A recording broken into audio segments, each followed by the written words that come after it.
Rodada 37 do Campeonato Brasileiro da Série B ainda não foi concluída, mas já iniciou de forma emocionante e muito tensa. O clube do Remo perdeu lá no Estádio da Ressacada por 3-1 diante do Avaí, que colecionou seu 7º jogo sem saber o que é derrota dentro do Brasileirão da Série B. São 4 vitórias, 3 empates, um recorte muito interessante do time havaiano, demonstrando a honra, demonstrando o caráter dos seus jogadores, que ao longo de toda a Série B não conseguiu ter um ordenado sempre em dia. Pelo contrário, ainda é devido a eles o prêmio do Campeonato Catarinense. Um ano em que poderia ter sido muito melhor para o time de Santa Catarina. Mesmo assim, os jogadores continuam honrando seus nomes primeiramente e depois também o nome da camisa dessa instituição pesada como o Avaí. A verdade é que o caráter dos seus presidentes, diretores que lá estão, não conseguem andar e fazer com que o time do Avaí volte a outros patamares. Mas nesse jogo, diante do Remo, fez uma grande partida, conseguiu bater o clube do Remo por 3-1 e ainda expulsou 2 jogadores importantes do time remista,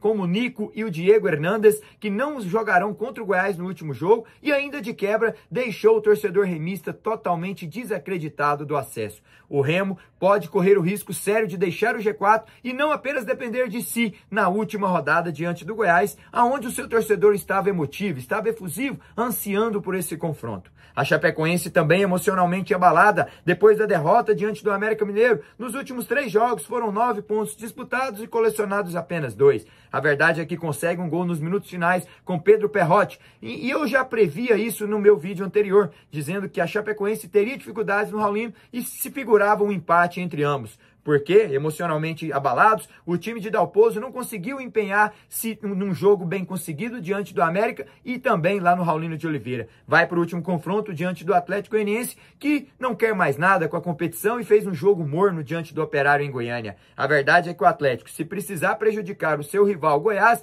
vai o fazer dentro de campo, mas jogando como jogou contra o Criciúma. Ao Goiás não pode computar ao Atlético não acesso, caso assim não venha. O clube esmeraldino, que inclusive vai entrar na rodada sabendo que Chapecoense e Clube do Remo perderam e que quem vencer diante do Grêmio Novo Horizontino pode se sagrar, sagrar não, mas pode dar um passo gigantesco rumo à Série A. Quem bater um ao outro entra de fato no G4 e vai para a última rodada dependendo apenas de si. O Goiás, um time habituado ao acesso, 2 grandes treinadores, Anderson Moreira, um treinador de um lado do Grêmio Novo Horizontino, que é o maior campeão dessa Série B, do outro lado um treinador Fábio Carille, que é o atual campeão desse Brasileirão disputado como a Série B, venceu com o Santos em 24, sabe o caminho do acesso, vai vencer e voltar a sorrir o seu torcedor dentro do estádio Ale Pinheiro. O Goiás, nos últimos 5 jogos em casa, perdeu 4 consecutivos. CRB, Chape, CAP, todos vieram em Goiânia, conseguiram bater o time esmeraldino. A verdade é que quem vencer dará um passo significativo rumo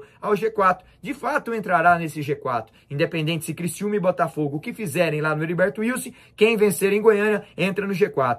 A verdade é que essa Série B tá pegando fogo. O Coritiba, para você ter uma ideia, vence fora, mas empata em casa. Empatou com o CRB, empatou com o CAP, agora empatou com o Atlético. Seu torcedor vaiou no primeiro tempo, mas depois sorriu e ficou feliz com o acesso e o regresso à Série A do Brasileirão. Ao Coritiba e o Goiás foram os 2 times que mais vezes ficaram dentro do G4, o grupo dos 4 melhores. O Coritiba, em 37 rodadas, ficou 32 lá dentro do G4, liderou 14 vezes a Série B, merecidamente conseguiu o acesso na rodada 37. Ao Goiás, ainda tem de fato os 2 próximos jogos para garantir também que o mostrou ao longo da competição, sendo um dos times que mais vezes liderou, ao todo 18 vezes liderou o Brasileirão e ficou dentro do G4 mais de 30 rodadas, assim como o Coritiba. A verdade é uma só, a rodada 37 está pegando fogo, o G4 pode sofrer alterações e times que a gente achava que eram super favoritos na rodada não demonstraram isso nesses jogos de sábado e no domingo promessa de grandes duelos. Eu vou ficando por aqui, hein? Mas eu volto no complemento da rodada nesse domingo para trazer o resumo da rodada 37 de fato e vermos como ficou esse G4 do Brasileirão e quem vai para a última rodada dependendo apenas de si.